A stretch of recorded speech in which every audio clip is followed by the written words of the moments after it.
बिस्मिल्लाहिर्रहमानिर्रहीम। अल्हम्दुलिल्लाहि नहमदुहु व नस्तईनुहु व नस्तगफिरुहु व नु'मिनु बिही व नतवक्कलु अलैहि व नऊज़ु बिल्लाहि मिन शुरूरि अनफुसिना व मिन सय्यिआति अमालिना। मन यहदिहिल्लाहु फला मुदिल्ल लहु व मन युद्लिलहु फला हादिय लहु व नशहदु अल्ला इलाहा इल्लल्लाहु वहदहु ला शरीका लहु व नशहदु अन्न सय्यदना व मौलाना मुहम्मदन अब्दुहु व रसूलुहु सल्लल्लाहु अलैहि व अला आलिहि व अस्हाबिहि व बारक व सल्लम तस्लीमन कसीरन कसीरा। अम्मा बादु फ़अऊज़ु बिल्लाहि मिनश शैतानिर रजीम। बिस्मिल्लाहिर रहमानिर रहीम। व इज़ा सअलक इबादी अन्नी फ़इन्नी क़रीब उजीबु दाअवतद दाई इज़ा दआनी फ़ल्यस्तजीबू ली वलयुमिनू बी लअल्लहुम यरशुदून। सदक़ल्लाहुल अज़ीम। काबिल एहतराम भाइयों, दोस्तों, बुजुर्गों, इस उम्मत की कई खुसूसियतें हैं जो पिछली उम्मतों में नहीं थी। हम जो नमाज पढ़ते हैं, ये नमाज की तरतीब पिछली उम्मतों में नहीं थी। उनके यहाँ कोई इमाम खास होता नहीं, हमारे एक इमाम होता है, एक मुअज्जिन होता है, एक मस्जिद होती है, एक तरतीब होती है। उनके यहाँ ये चीजें नहीं थी।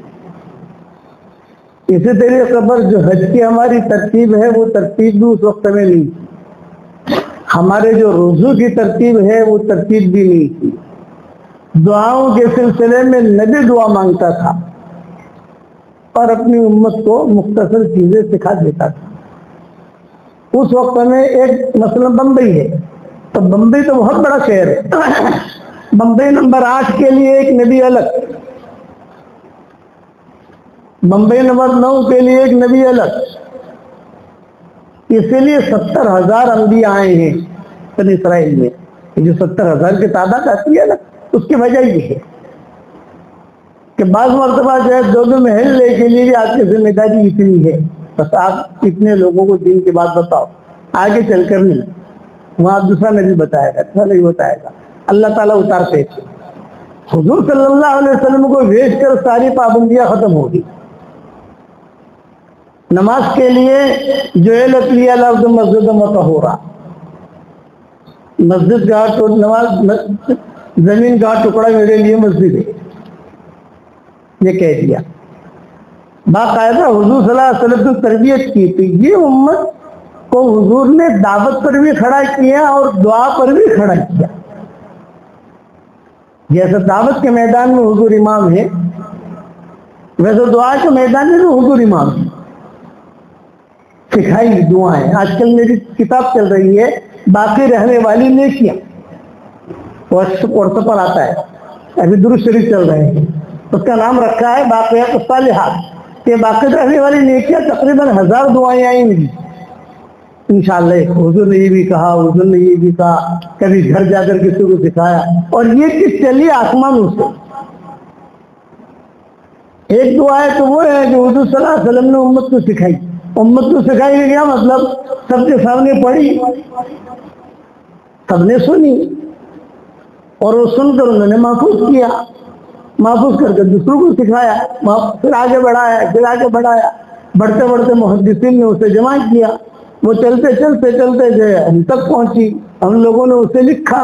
अब हमारे मरने के बाद लोग उसको और आगे बढ़ाएंगे। इस तरीके से दुआएं चलती रही। बात दुआएं वो है जो हुजूर सल्लल्लाहु अलैहि वसल्लम ने अपने बेटियों को सिखाई घर जाकर।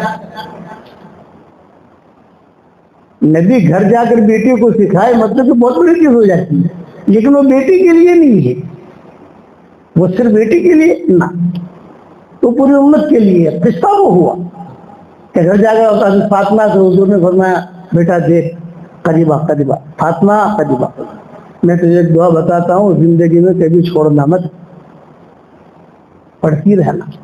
या हय्यु या क़य्यूम बिरहमतिका अस्तगीथ अस्लिह ली शअनी कुल्ला वला तकिलनी इला नफ्सी तरफत ऐन। ये हुजूर ने सिखाई थी। मोमिन के अख्तियार में मैंने लिखी है दुआ, सुबह शाम की दुआओं के अंदर।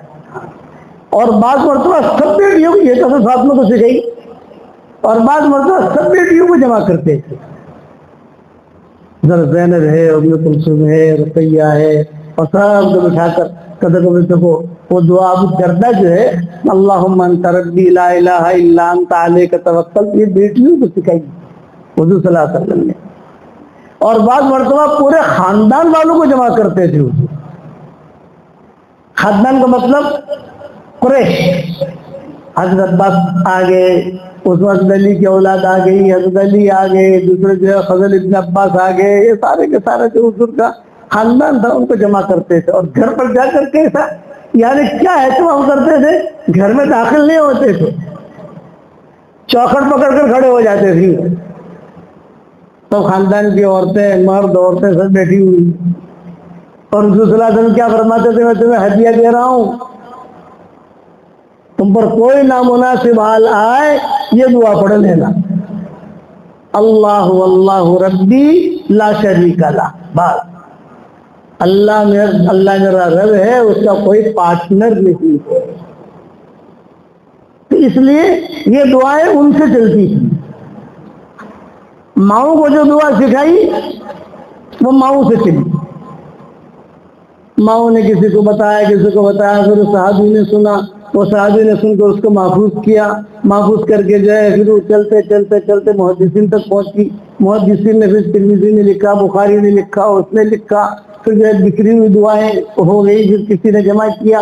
जैसे हम बाकायदा तो सालात जमा कर रहे हैं, 1000 दुआएं, यानी बहुत बड़ी चीज 1000 दुआएं लिखना, सब हदीस की दुआएं कि उसने कब क्या कहा, किससे क्या कहा, ये बताओ। तो दुआओं के इमाम हुजूर सल्लल्लाहु अलैहि वसल्लम। अचानक के खैर की दुआ बताई हुजूर सल्लल्लाहु अलैहि वसल्लम ने, अल्लाहुम्मा इन्नी असअलुका मिन फुजातिल खैर व अऊज़ु बिका मिन फुजातिश शर। ए अल्लाह, मैं तुझसे अचानक का खैर मांगता हूं और अचानक के शर से मैं तेरी पनाह मांगता हूं। सबके सामने जब बात दुआएं हुए है जो हुजूर सल्लल्लाहु अलैहि वसल्लम जोर से पढ़ते थे।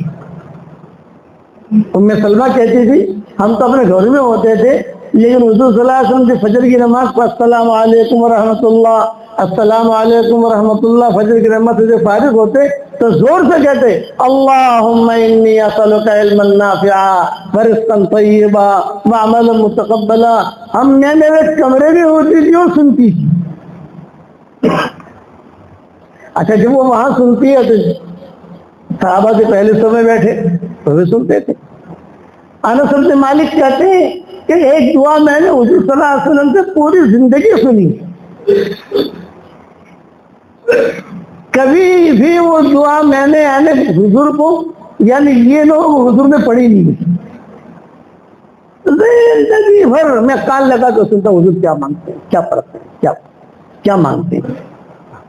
क्योंकि अनस इब्न मालिक का हुजूर सल्लल्लाहु अलैहि वसल्लम से खास ताल्लुक रहा है और इनका खास किस्सा भी रहा है अनस इब्न मालिक का।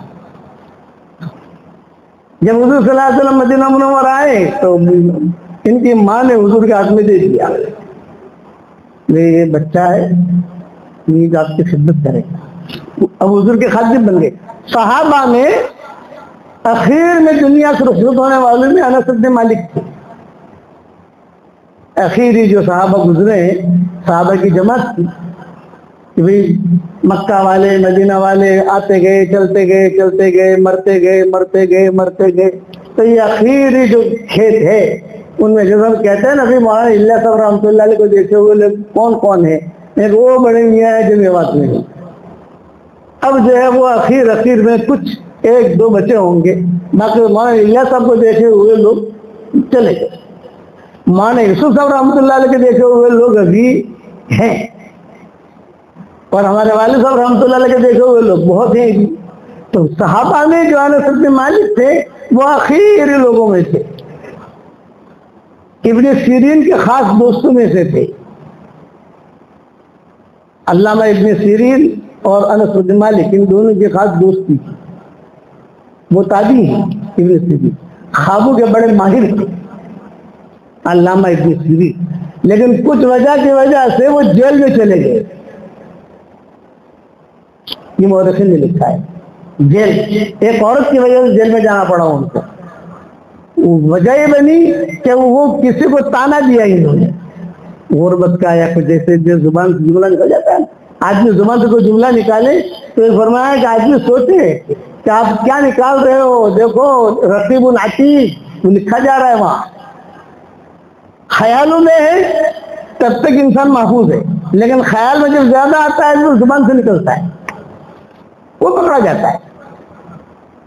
उस किसी वजह से जो है इब्न सीरीन ने कोई बात कहती थी, इब्न सीरीन बहुत रोते थे, इसलिए अनस इब्न मालिक के बाद तो बहुत जिंदा रहे वो। ख्वाबों के माहिर ताबीर रुया इब्न सीरीन की देखो आप, सब उलमा के यहाँ मिलेगी, फुक़हा के यहाँ मिलेगी, बड़े माहिर और बड़े बड़े उलमा इनके पास ताबीर लेने के लिए जाते थे। अब अल्लाह इब्न सीरीन के पास, ये अनस इब्न मालिक के दोस्तों में से जेल में चले गए। अनस इब्न मालिक का इंतकाल हो गया।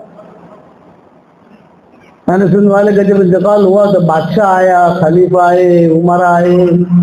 अनस इब्न मालिक,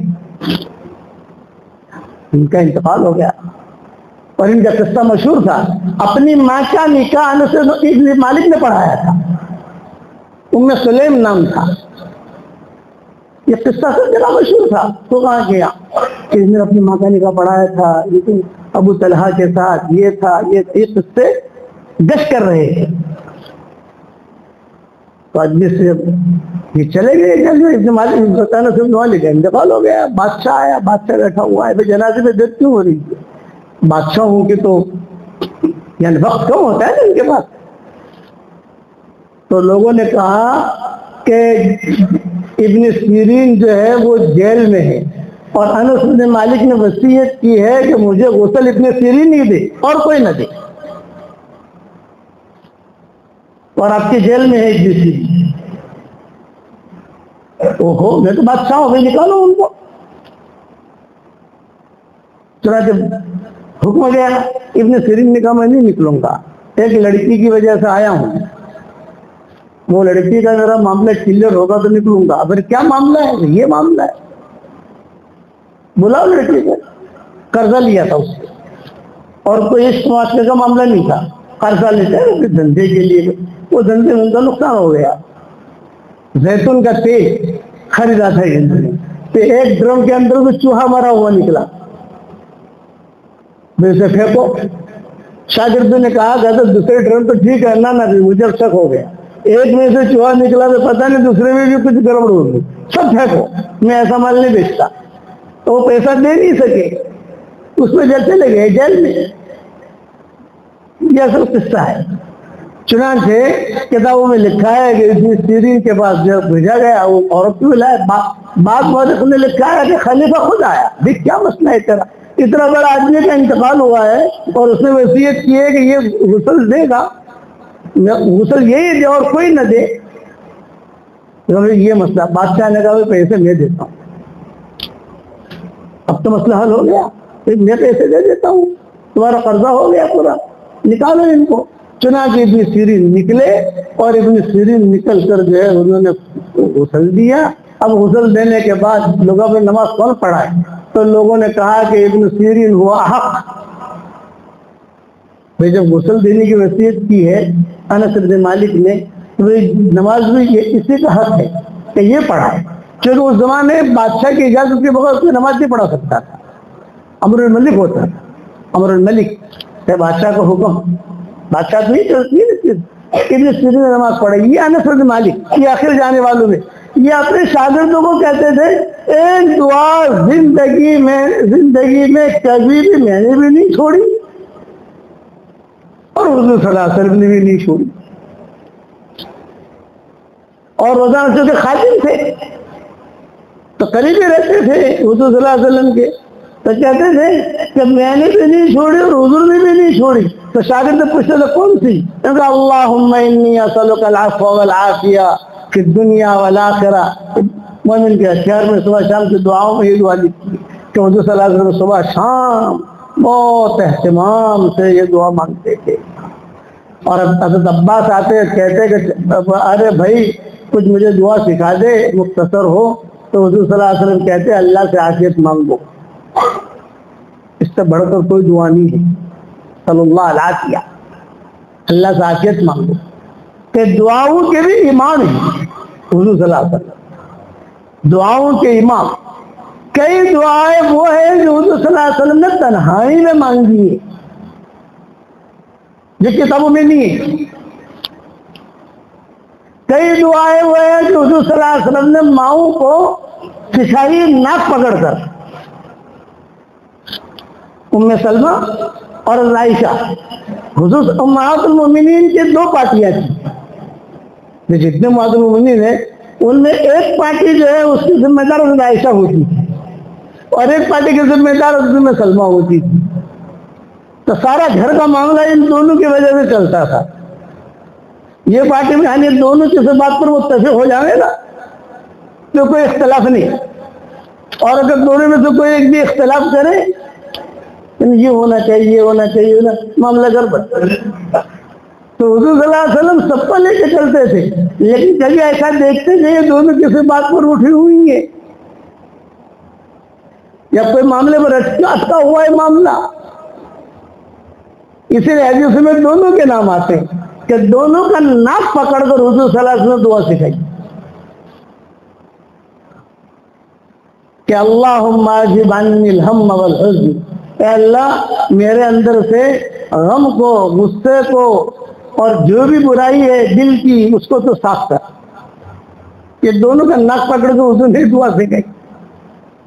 उम्मे सलमा और हज़रत आयशा प्यार सबसे था, मोहब्बत सबसे थी, लेकिन हुजूर सल्लल्लाहु अलैहि वसल्लम साथ को लेकर दुआएं सिखाते थे, बाद माओं को बिठाकर भी सिखाते थे।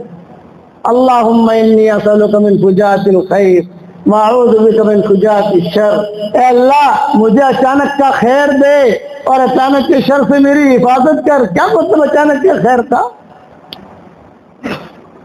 मतलब कि मैं जा रहा हूँ किसी की तरफ या कोई चीज मुझे अचानक दे दिया, अचानक अच्छी बीवी मिल गई, अचानक अच्छा पार्टनर मिल गया, अचानक अच्छी किताब मिल गई, अचानक जो है अच्छी सी बात मिल गई।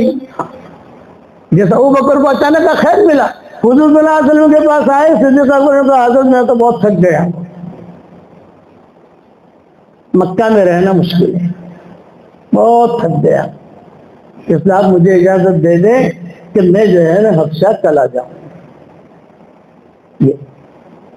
लेकिन यहाँ लोग रहने नहीं देते, काम करने नहीं देते, हरम में जा नहीं सकते, मार्केट में जा नहीं सकते और बहुत परेशान किया है, तो आप मुझे इजाजत दे दें कि मैं हबशा की हिजरत कर हबशा चला जाए। लोग हबशा जाते नहीं उस वक्त पर, सब गए हैं, मैं भी चला जाऊं। आपने फरमाया बहुत अच्छा जाओ, मैं अकेला रहूंगा, इस क्या करूं, मेरे बच्चियां हैं, ये बच्चियां तो मेरी भी हैं, ये हुजूर पर किसकी बात हो रही है? ये अचानक का खैर समझा रहा हूं, चुनाजे तय हो गया, तो अच्छा जाओ तुम जो है हबशा जाओ। तय सिद्दीक़ अकबर ने अनुसार अपना सामान उठाया, अपना लिया, बच्चों को भी लिया और ये लिया, बाकायदे समय का सब कुछ लपेट कर तब अबू कुहाफा, ये नाबीना थे, उनके वालिद थे अबू कुहाफा, बाद में बहुत आखिर में आए। बूढ़ा आदमी जल्दी बात समझता नहीं, बहुत समझाते थे अबू बकर, अस्मा, आयशा, अब्दुल्ला, तो घर ले दादा दादा तेरे बाप की, नहीं तेरा बाप ठीक नहीं। लेकिन दुआएं मांगते थे कि अल्लाह हमारे दादा को हिदायत दे। मक्का जब फतेह हो गया और हुजूर सल्लल्लाहु अलैहि वसल्लम फारिग हो गए, मक्का मुकर्रमा फतेह करके टेक लगा के बैठे हुए थे, अबू बकर जो है वो घर पर गए, सलाम अलैकुम अब्बा। कौन है? कई सालों के बाद आए थे, नाजीना से बूढ़े हो गए थे। बुढ़ापा जो होता है वफादार होता है, बचपना साथ छोड़ देता है, जवानी साथ छोड़ देती है, बुढ़ापा वफादार। इसलिए उलमा ने लिखा है दुल्हन से शादी की नौजवान लड़की है, ख्वाब में देखा कि वो बूढ़ी हो गई, तो उसकी ताबीर किया, उसकी ताबीर की ये वफादार है, ये उसकी ताबीर है, बूढ़ी हो गई। जो ख्वाब में देख रहा है आज तो मैंने शादी की है और देख रहा हूँ जैसे बूढ़ी हो गई है, तो ताबीर क्या लिखी उलमा ने? ये वफादार, बुढ़ापा वफादार होता है। ये बिल्कुल बूढ़े थे। फतेह मक्का का मौका, सलाम अलैकुम अब्बा। अच्छा आ गया अबू बकर। हाँ भूखा बाप की बेटी की मोहब्बत से होती है। क्यों आए? अब्बा सब मुसलमान हो गए, आप रह गए हो, मेरे साथ चलो हुजूर के पास। सोचता हूँ, कभी भी कह रहे सोच रहा हूँ, जैसे बदर हो गया, ओहद हो गया, खंदक हो गया, मक्का मुकर्रम फतेह हो गया, हुजूर सल्लल्लाहु अलैहि वसल्लम का दुनिया से जाने का वक्त भी आ गया, और अचानक क्या खैर बता रहा हूँ। यही अचानक का खैर सिद्दीक अकबर को मिला, हफ्सा की हिजरत। निकल गए थे आधे रास्ते से, अल्लाह ने इंतजाम किया वो बतला देता। अब्बा चलो मेरे साथ। अब वो उठ नहीं सकते थे, लाठियां उठाया और हुजूर सल्लल्लाहु अलैहि वसल्लम के पास लाए। हुजूर ने देखा तो हुजूर ने जुमला कहा, ओहो मगर हल्ला तरक्त शेख फी बैतिही, हल्ला तरक्त शेख फी बैती। अरे बड़े ने तो क्यों तकलीफ दी, मैं आ जाता, आपने क्यों तकलीफ दी इनको, मैं आ जाता। सिद्दीक अकबर ने कहा, हुआ हक को याती ले, वो ज्यादा हकदार है कि आपके पास आते। नाबीना हो चुके थे, किताबों में लिखा है कि भवें जो है ये भी लटक रही थी और बाल भी बहुत सफेद हो चुके थे, और ज्यादा आकर बैठे, और बैठते ही का हुजूर ने जब मुसाफा किया और बड़ा करीब बिठाया और बिठा कर कहा, बताओ क्या हाल चाल है। और मगर बैठे हुए सामने उम्मत का बहुत बड़ा आदमी, और एक बहुत बड़ा आदमी, सिद्दीक का उनको दर्जा मिला, वो ऐसे ही नहीं मिला है। याद रखना कि आदमी खाली चालाकियां करे और दर्जा मिले, ये नहीं होता। इसलिए कि अल्लाह को तो सब मालूम है दिल में क्या है। वह माकुम ऐनमा कुंतुम, जहां वो तुम्हारे साथ है। यालम सिर्रकुम व जहरकुम व यालम मा तक्सिबून, तुम्हारा जाहिर बातिन तुम जो करते हो उसे मालूम है, छुपी हुई नहीं है। हाँ लेकिन अल्लाह दिखाई नहीं देता, आदमी उसमें धोखे में आता है। मेरे वाले साहब रहमतुल्लाह अलैह फरमाते थे, धोखा कहाँ लगता है कि अल्लाह दिखाई नहीं देता। खामोश, देखो काबा खामोश है, कोई फितना नहीं, लेकिन काबे में से आवाज आने लगे तो हुजूर सल्लल्लाहु अलैहि वसल्लम खामोश है। सलाम पढ़ो निकल जाओ, काबा में आओ, अब तवाफ करो, दुआ मांगो, निकल जाओ। ये आए हुजूर सल्लल्लाहु अलैहि वसल्लम ने बिठाया, माशाअल्लाह क्या हाल है, कैसी तबीयत है। बहुत अब सालों के बाद मुलाकात हुई है। पता मैं पहले हुदैबिया में आए थे, तब उम्र के उम्र के लिए आए थे, ज्यादा दिन ठहरने मिला नहीं, जो 3 दिन का वक्त था, 3 दिन का वीजा था, निकल जाओ यहाँ से। चुनांचे सिद्दीक अकबर ने कहा, ये मेरे अब्बा है। हाँ हाँ, अबू कुहाफा बड़े लोगों में तारीफ करते थे, हुजूर सल्लल्लाहु अलैहि वसल्लम करीब करते थे। हजरत ये आए, अब्बा क्यों आए हो? हाँ क्या कहो? हुजूर सल्लल्लाहु अलैहि वसल्लम मल्लज़ी तक़ूल, अनस क्या कहते हैं? हुजूर ने फरमाया, अस्लिम तस्लम, अस्लिम तस्लम, मुसलमान हो जाओ, महफूज रहोगे, जन्नत में मिलेगी, दुनिया में भी कामयाब, मरने के बाद भी कामयाब। तो क्या पढ़ना पड़ेगा? तो हुजूर ने कलमा पढ़ाया, मुसलमान हुए। जब वो मुसलमान हुए तो किताबों में लिखा है, मजमा तो था ही, इसलिए हरम में बात हो रही है, घर में नहीं हो रही है। भाई ये किस्सा तो हरम शरीफ में हुआ ना, घर में तो हुआ नहीं है। तो लोग और भी साहबा थे, चुनांचे इस किस्म की रिवायत बहुत मिलते हैं तारीख की किताबों में। इब्न इसाक भी लिखेंगे, तबकात इब्न साद भी लिखेंगे, वो इब्न कसीर भी लिखेंगे, सब लिखेंगे अपने अपने एतबार से। जब ये मुसलमान हो गए, कलमा पढ़ लिया, तो अबू बकर की हिस्ट्रियां बनी, बहुत भी क्यों रो रहे? इन्होंने हजरत बाप के इस्लाम लाने से तो मुझे खुशी है कि मेरा बाप मुसलमान हो गया। अब मेरा पूरा, सिर्फ अबू बकर ऐसे है जिनका पूरा घराना मुसलमान हुआ है, बाकी अक्सर साहबा के पूरे घराने मुसलमान नहीं हुए। भाई रह गया तो कोई बेटा रह गया, तो कोई बाप रह गया, कभी भतीजा रह गया, कोई, इनका पूरा घराना मुसलमान हुआ। और ये आखिर में आया वो कुहाफा, आखिर चूंकि फतेह मक्का के मौके पर आयशा तो साथ थी नहीं, उम्मे सलमा और हज़रत मैमूना साथ थी, हज़रत आयशा तो वहाँ थी। तो वहां से खबरें भेजते जा रहे सब मुसलमान, दादा ने क्या हुआ, दादा दादा ने क्या हुआ, दादा तो दादा का क्या हुआ, दादा। फिर सिद्दीक़ अकबर ने जुमला कहा, आज अगर अबू तालिब मुसलमान होते तो मुझे मेरे बाप के इस्लाम लाने से भी ज्यादा खुशी होती, क्योंकि आपको ठंडक पहुंचती। ये बताए अचानक का खैर मिला उनको, हिजरत के लिए रवाना हो गए। आधे रास्ते में पहुंचे हबशा जाने के लिए। इब्न दगना एक बहुत बड़ा आदमी था, इब्न दगना, कभी सुनाऊंगा कौन आदमी था वो मिला रहे हो, तो तुम कहाँ जा रहे, सब तो साथ हबशा जा। हबशा क्यों जा रहे, हिजरत करके, क्यों, मक्का वाले परेशान करते। अरे फिक्र मत करो, मैं बादशाह हूं मक्का का, मेरे साथ चलो। वापस लाए, जब वापस लाए मक्का वालों को कह दिया कि भाई देखो ये यहाँ रहेगा, कोई छेड़े नहीं, हाँ रहे लेकिन नमाज ना पढ़े, हरम में ना आवे। अच्छा फिर तो घर में पढ़ूंगा भाई। घर में पढ़ना शुरू किया, और जब घर में पढ़ना शुरू किया तो मक्का वाले मर्द औरतें आकर देखते थे और कुरान सुनते थे। मक्का वालों ने कहा कि भाई ये तो मजबूर होने लगा इनके पास, भाई अपना हलफनामा हटा लो। अच्छा मैं ले लेता। सिद्दीक़ अकबर ने कहा हस्बुनल्लाहु व निअमल वकील, भी अल्लाह की पनाह में हूँ, अल्लाह की हिफाजत में हूँ। अब ये बातें हो ही रही है और हिजरत की बातें चली। हुजूर ने कहा कि मैं भी हिजरत करूँ, 3 जगह मुझे बताई गई है, बहरीन जाऊं, मदीना जाऊं, एक तीसरी जगह थी वहां जाऊं। क्या ये बातें चल रही थी? अचानक हुजूर सल्लल्लाहु अलैहि वसल्लम आए और कहा, अबू बकर अल्लाह ने हिजरत का हुक्म दे दिया है। और एक बात बताऊं, जिब्रील से मैंने पूछा कि अभी मेरे साथ किसको ले जाऊं, मैं अकेला तो सफर नहीं कर सकता। तो जिब्रील आए और जो कहा अल्लाह ने हुक्म दिया है अबू बकर को अपने साथ ले लो। ये अल्लाह ने हुक्म दिया, अबू बकर मेरा नाम। तो मायशा कहती थी मैं तो छोटी सी थी, अबू बकर बहुत रोए।